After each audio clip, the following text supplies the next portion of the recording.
وہ یہ ہے جی، دنیا بھر میں پینٹاگون کی خفیہ فوج کے 60,000 اہلکار جو ہیں اس وقت وہ کام کر رہے ہیں، اور یہ پینٹاگون کی خفیہ فوج ہے، انہوں نے اپنی کیا کہنا ہے شناخت چھپائی ہوئی ہے۔ یہ باقاعدہ طور پہ ایک آرٹیکل چھپا ہے، اور یہ انڈیپینڈنٹ اردو میں بھی یہ شائع ہوا ہے، اور نیوز ویک میں بھی یہ شائع ہوا ہے کہ CIA جو ہے، CIA کے خفیہ شعبے جو ہیں یہ 10 گنا بڑے ہیں، اس کے لوگ جو ہیں، اس کی اسٹیبلشمنٹ 10 گنا بڑی ہے جو CIA کی فورس ہے ایکچول، جو یہ خفیہ طور پہ کام کر رہے ہیں، اور یہ دنیا بھر میں مختلف کمپنیز میں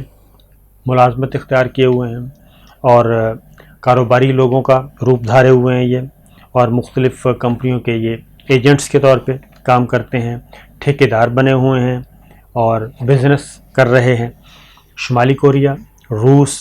ایران اور دیگر چند ممالک شامل ہیں جہاں پہ امریکہ کے مخالفین کے طور پر یہ جو ممالک دیکھے جاتے ہیں، وہاں پہ یہ ایجنٹس جو ہیں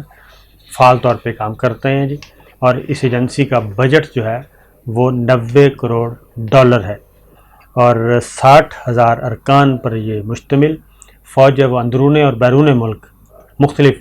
آپریشنز کرتی ہے۔ آپریشنز آپ سمجھ جائیں کہ کون سے ہیں۔ کوئی کمزور ملک کرے تو وہ آپریشن ہوگا دہشت گردی کہلائے گا، عسکریت پسندی کہلائے گا، وہ بغاوت کے زمرے میں آئے گا، لیکن اگر یہی کام ایک بڑی طاقت کی ایجنسی کرے تو پھر وہ آپریشنز، اس کے لفظ استعمال کیا جاتا ہے جی، آپریشنز۔ اور نیوز ویک نے یہ ساری اطلاع دے دی ہے، اور اس میں اس کے ایجنٹس حقیقی زندگی کے ساتھ ساتھ آن لائن بھی فعال ہیں، ان میں کئی فوجی ہیں، عام شہری ہیں، اور ان میں بہت سارے ایسے لوگ ہیں جنہوں نے اپنی شناخت کو چھپایا ہوا ہے یا پھر غلط شناخت کے طور پہ وہ آتے ہیں، یعنی کہ پراکسیز کے ذریعے بھیس بدل کے، جبکہ ایکچول وہ جو ہیں وہ یہ سارے کے سارے امریکہ کی خفیہ ایجنسی CIA کے اہلکار ہیں، تاکہ اگر یہ پکڑے جائیں تو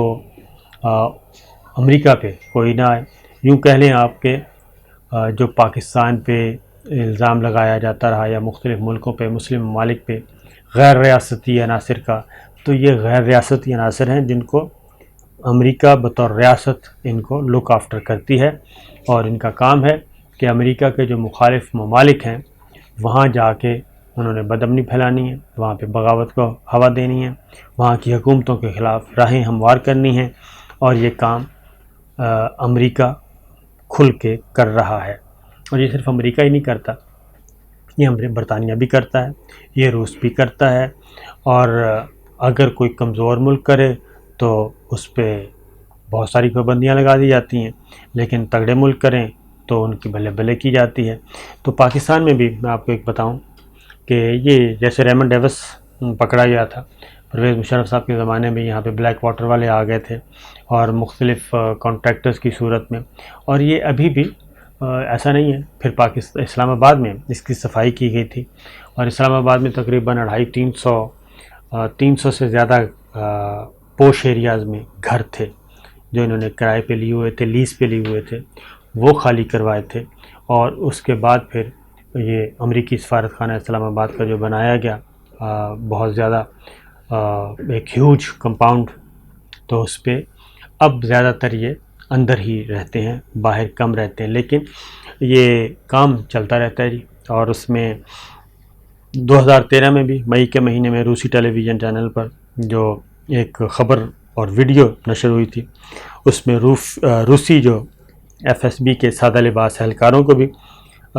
قرآن فوگل کے ساتھ ساتھ ڈانٹ ٹپٹ کرتے دکھایا گیا تھا۔ اس کے علاوہ چند تصاویر اور یہ ساری چیزیں، میں اس کو ذاتی علم کی بنیاد پہ بھی میں آپ کو بتاتا ہوں کہ 9/11 کے بعد بھی پاکستان میں بھی یہ بہت زیادہ ہو گئے تھے، اور یہ ایون کچھ رشین پکڑے گئے تھے جو امریکنز کے لیے کام کر رہے تھے اسلام آباد میں، اور کچھ اور ملکوں کے بھی، یورپین کنٹریز کے کچھ کافی لوگ پکڑے گئے تھے جو امریکنز کے لیے کام کر رہے تھے، اور کچھ صحافی بھی اس میں شامل تھے مغربی ممالک کے، جن کو پھر پاکستان سے نکالا بھی گیا تھا۔ پھر ایک اور چیز بھی تھی، وہ یہ تھی کہ ایون ہمارے افواج پاکستان کے اندر بھی انہوں نے نقب لگانے کی کوشش کی تھی، اور 2-3 نیٹ ورک پکڑے گئے تھے، اور ان کو نہ صرف پکڑے گئے بلکہ ان کو سزائیں بھی دی گئیں۔ ان میں ایک ہمارے بریگیڈیئر رینک کا افسر تھا، اس کو سزائے موت دی گئی، ایک لیفٹیننٹ جنرل تھا۔ ایون ابھی بھی جو ہمارے پاس لیٹسٹ انفارمیشنز ہیں، جن کو کرپشن یا اینٹی اسٹیٹ ایکٹیویٹیز پہ جن کو باقاعدہ طور پہ جن کا کورٹ مارشل کیا گیا، ان میں میجر جنرل بھی شامل تھے، لیفٹیننٹ جنرل بھی شامل تھے، بریگیڈیئر بھی شامل تھے۔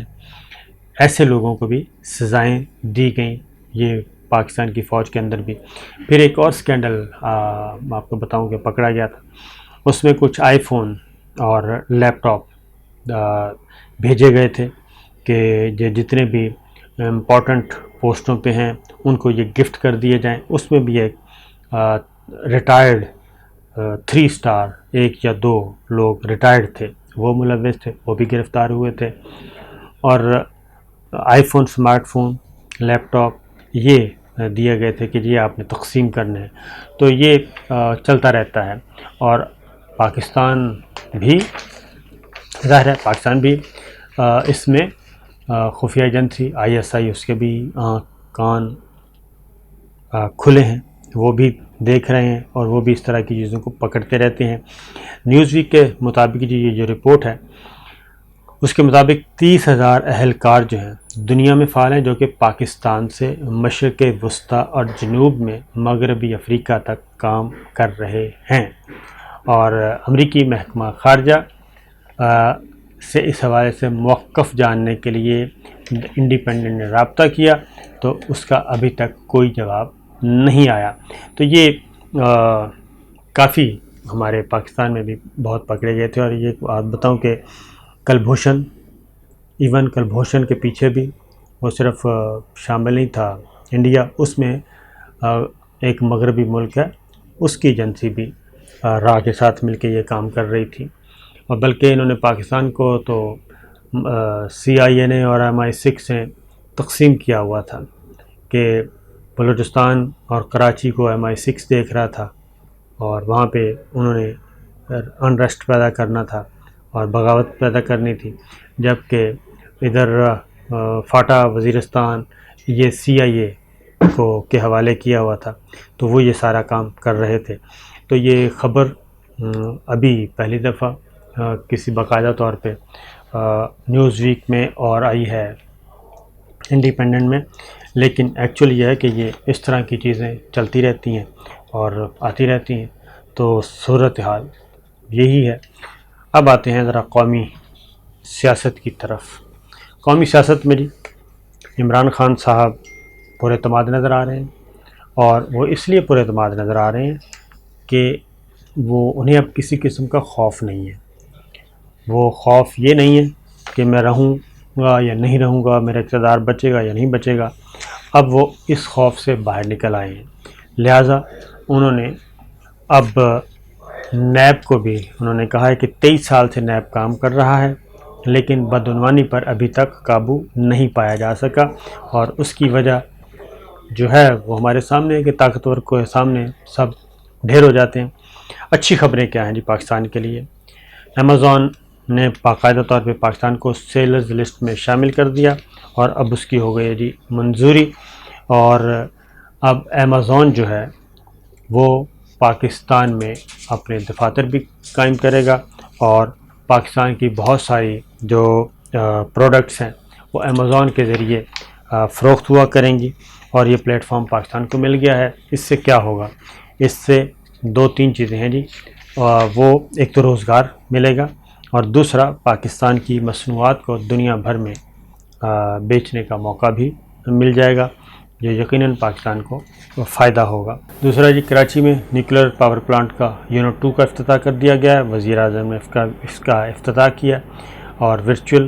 افتتاح کیا، یعنی کہ فزیکل نہیں تھے بلکہ ویڈیو لنک کے ذریعے، اور یہ 1100 میگا واٹ بجلی میسر ہوگی، اور یہ جوہری پلانٹ جو ہے یہ جوہری پلانٹ سے ٹیکنالوجی کا ٹرانسفر ملک کے لیے سود مند بھی ثابت ہوگا اور اس سے ہماری بجلی کی کمی پوری ہوگی. اور پاکستان میں